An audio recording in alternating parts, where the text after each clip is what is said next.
Hello everyone, this is me Afnan Hasnat cooking ব্লগে সবাইকে স্বাগত। আসসালামু আলাইকুম, কেমন আছেন সবাই? আজকে আমার ভিডিও অবশ্য আপনি দেখতে পাচ্ছেন। আমার থাম্বনেল দেখে আমি কি ভিডিও নিয়ে আসছি। আজকে আমি রান্না করব চুরি চুটকি হচ্ছে আমি পোনা করবো আলু দিয়ে। একটা ফ্রাই প্যানের মতো হচ্ছে কতগুলো তেল দিয়ে হচ্ছে, তারপর পেঁয়াজ কুচি দিয়ে দিছি। আমি যেহেতু একটু পেঁয়াজ খেতে বেশি পছন্দ করি, তার জন্য আমি অল্প মাছ হলে কিন্তু পেঁয়াজ দিয়ে দিচ্ছি। আমি কিন্তু আমার আব্বু অনেক পছন্দ করতেছে বোনা খাওয়ার জন্য, তার জন্য আমি হচ্ছে অল্প মাছ বোনা করব। দিয়ে দিলাম 3 টেবিল চামচ হচ্ছে শুকনো মরিচ, তারপর দিয়ে দিলাম হচ্ছে হাফ চা চামচ হচ্ছে হলুদ গুঁড়া, তারপর দিয়ে দিলাম ধনিয়া গুঁড়া। হালকা করে তারপর হচ্ছে নেড়ে চেড়ে দিচ্ছি। মরিচগুলো হচ্ছে ম্যাশ করে নিচ্ছি। ম্যাশ করে নেওয়ার পরে নাড়াচাড়া করে হালকা, তারপর হচ্ছে এরপরে হচ্ছে যাতে মরিচ পড়ে না যায় নেড়ে চেড়ে দিব। তারপর আমি চেষ্টা করব হালকা পানি দেওয়ার জন্য, যাতে মরিচগুলো একটু হালকা কষিয়ে নেওয়া যায়। আপনারা চাইলে এভাবে রান্না করতে পারেন। ছোটো চুটকি বোনা কিন্তু আমার অনেক পছন্দ। বেশি খেতে পারি না, মাঝে মধ্যে খাই। তাও আবার আমার বাসায় সবসময় খাওয়া হয় না রেগুলারলি, মাঝে মধ্যে সব করে খাওয়া হয়। আজকে আমি আম্মু বললো, তার জন্য আমি কয়েকটা আলুও দিয়ে দিলাম।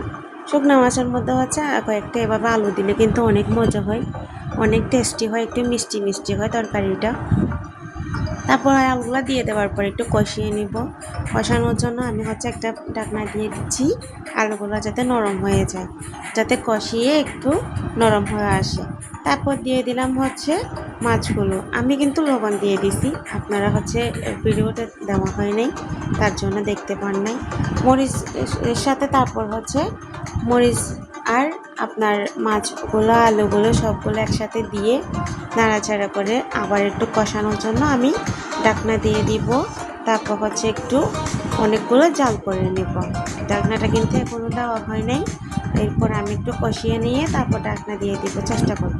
আপনারা চেষ্টা করবেন। আমি কিন্তু হালকা একটু পানি দিয়ে দিচ্ছি, যাতে মরিচটা লেগে না যায়, তার জন্য পানি দিয়ে তারপর আমি ঢাকনা দিয়ে দিব, একটু যাতে সিদ্ধ হয়। ছুরি ছুটকি কিন্তু আমাদের বাঙালিরা কিন্তু অনেক পছন্দ করি আমরা খাওয়ার জন্য, অনেক মজা। আমরা চেষ্টা করি অল্প মাছ দিয়ে এভাবে হালকা করে রান্না করার জন্য। আমাদের বাসায় মানুষ তেমন বেশি না, অল্প কয়েকজন আমরা, তার মধ্যে হচ্ছে আমরা তেমন 3 বেলা কিন্তু আমাদের ভাত খাওয়া হয় না, দুপুরে 1 বেলা ভাত খাওয়া হয়। মাঝে মধ্যে আমরা রাত্রেবেলা খাই, তার জন্য অল্প অল্প রান্না করি। মাশাআল্লাহ, আমার তরকারিটা অলরেডি হয়ে গেছে। তারপর দিয়ে দিলাম ধনিয়া পাতা, তারপর দিয়ে দিলাম হলুদ পাতা।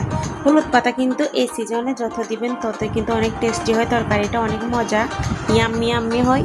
মাশাআল্লাহ, দেখতে পাচ্ছেন আমি বাটির মধ্যে নিয়ে একটু সার্ভ করার জন্য, খাওয়ার জন্য নিয়ে নিছি এখানে মাছ আর আলু, একটু সুরকা। তারপর দেখতে পাচ্ছেন আমি আমার খাওয়ার আইটেমটা কিভাবে সাজিয়েছি। সবাই আমার ভিডিওটি ভালো লাগলে লাইক কমেন্ট করে শেয়ার করে সাবস্ক্রাইব করে দিবেন। সব সময় আমাকে উৎসাহিত করবেন, আমার ভিডিওতে লাইক করে সাবস্ক্রাইব করে দিয়ে আপনারা যত সাপোর্ট করবেন, আপনাদের অনুপ্রাণিত হয়ে আমি আরও উৎসাহিত হব। আসসালামু আলাইকুম, এই পর্যন্ত।